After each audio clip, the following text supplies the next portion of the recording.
The non-Muslim society can be divided into further three categories. One is the category who is religious. There are, in the non-Muslim society, in the Western society, there are, since majority are Christians, there is a small percentage who are religious. They are Christians and they follow the scripture, the Bible. In other societies like in India, where majority are Hindus, there is a small portion, a small percentage of Hindus who are religious, who follow the scriptures.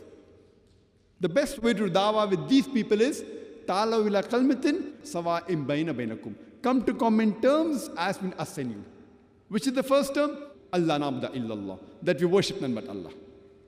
We have to speak from their scriptures, trying to prove about one Allah subhanahu wa ta'ala. The best thing about dawah, the most important aspect is proving about oneness of Allah subhanahu wa ta'ala.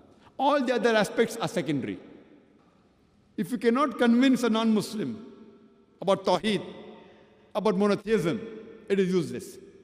You may speak to him about other aspects of Islam, but if he yet continues doing shirk, it will never be forgiven. Shirk is the biggest sin in Islam, which Allah will never forgive unless he repents before death. And this way how to do dawah, based on the verse of the Qur'an, I have dealt in various of my talks, similarities between Islam and Christianity, similarities between Islam and Hinduism, and how to do dawah.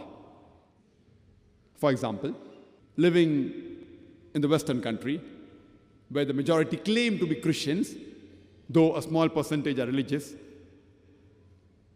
in bridging the gaps with the Christians, I have given a talk on similarities between Islam and Christianity.